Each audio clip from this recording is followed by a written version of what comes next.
Howdy YouTube, and welcome to this episode of the Gunman. So today we've got another clear coat reviews. They're sponsoring the Tirana build, so I said, hey, send out a couple of extra cans of that liquid glass. I'll use some of it at work and I'll do a few reviews on it, and they obliged. So it's been a pleasure to get some more of this into my guns, and as you might notice there, the clear coat is actually what changes the speed, not the hardener. So that's definitely different than most clear coats. So you may have noticed at the very start there was a red dot in the box that says fast. So I found fast to be a pretty good fit for the body shop.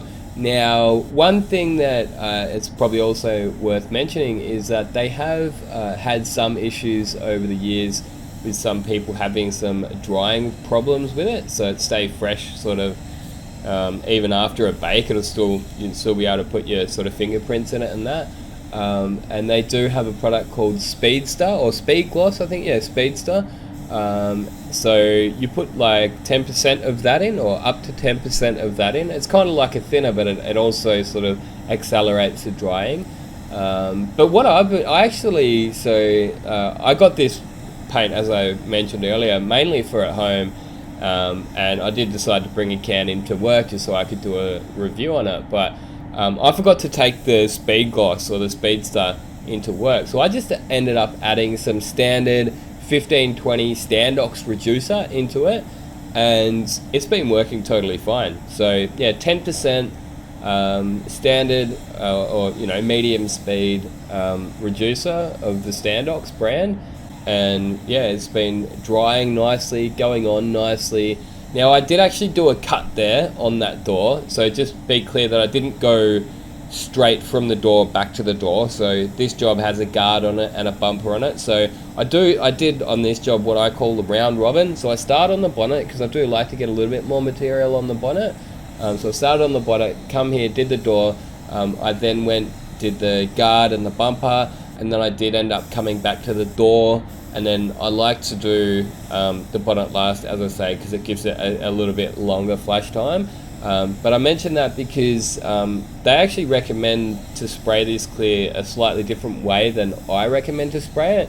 So I used to spray the Glazeret 255 clear coat. It was a very thick clear coat.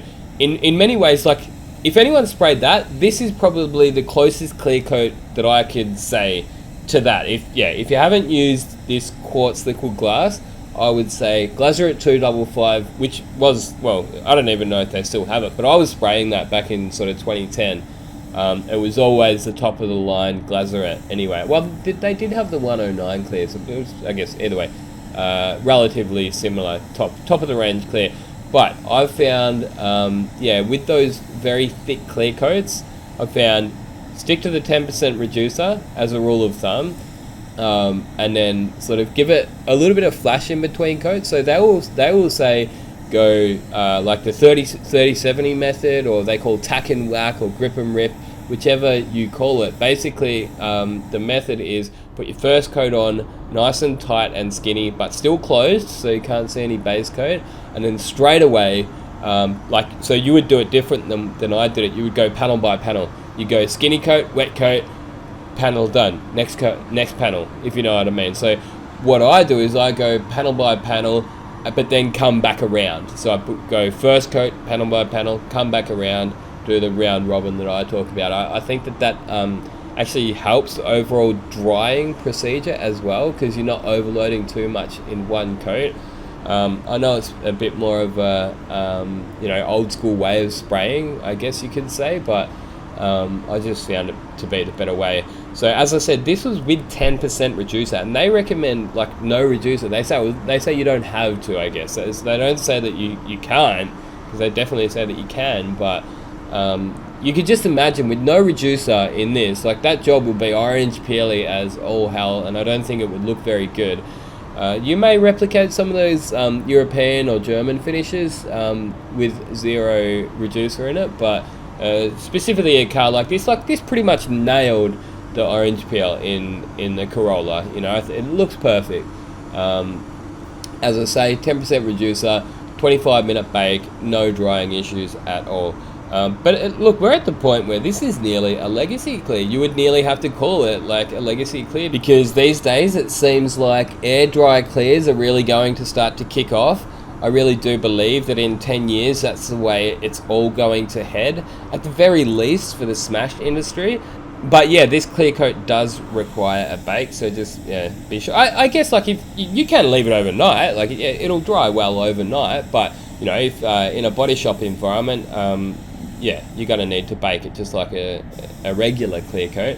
But they do have air dry clears, and I'm using the Standox Extreme Clear most of the time here at work. We actually also have some of the Standox Standard Clear. Now we've got that in there as a cheap clear. We wouldn't use that on the insurance jobs. We'll just use that on like the car yard jobs. Now, the Standox Standard Clear is okay, but it seems to sort of pinch up and just die back a little bit over the standard blue base coat that we use, and that's something that this clear coat doesn't do. So yeah, the liquid glass is definitely a top of the line, like top notch clear.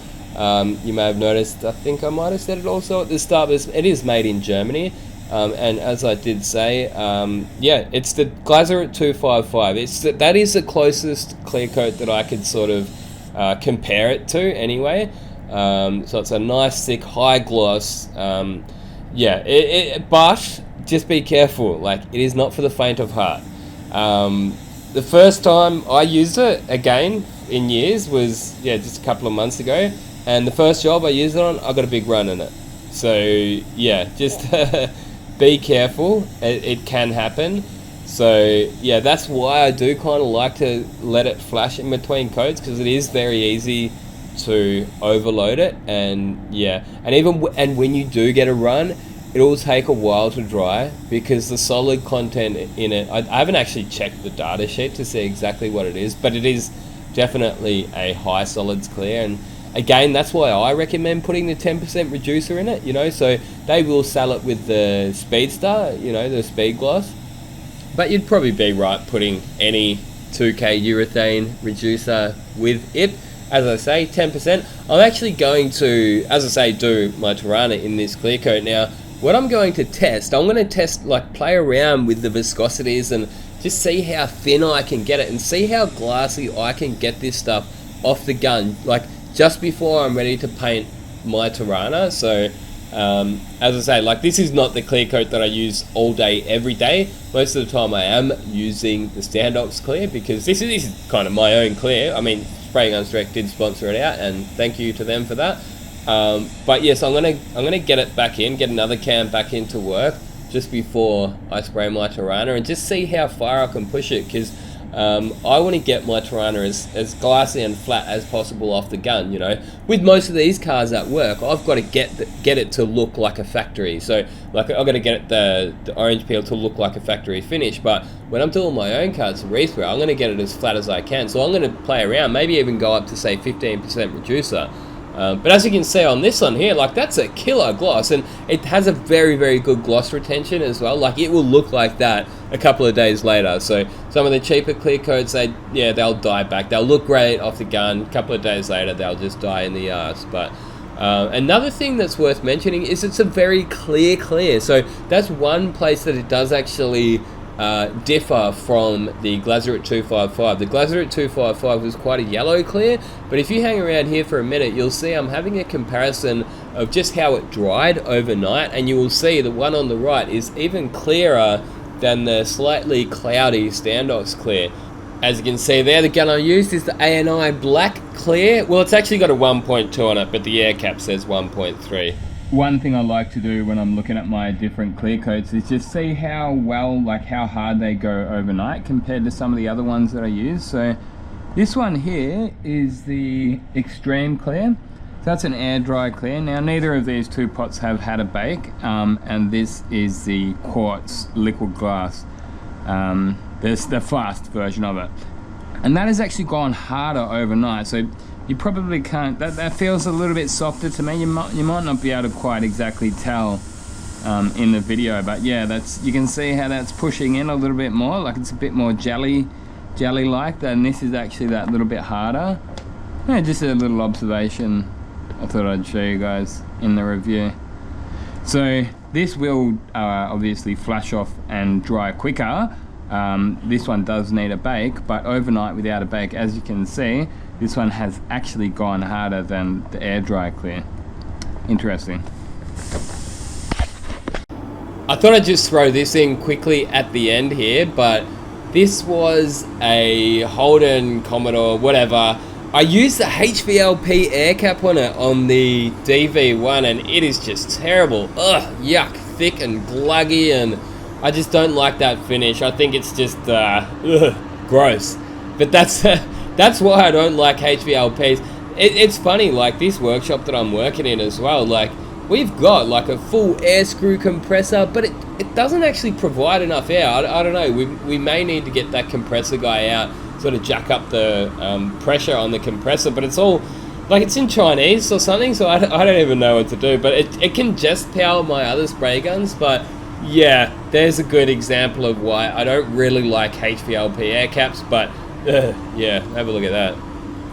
Anyway, I hope you guys did enjoy this video. It feels like an old school Gunman video. I feel like I've been rambling, but I know lots of you people do enjoy watching my rambling videos. Anyway, if you did enjoy, be sure to give it a big thumbs up, and I will see you in the next one. Gunman out.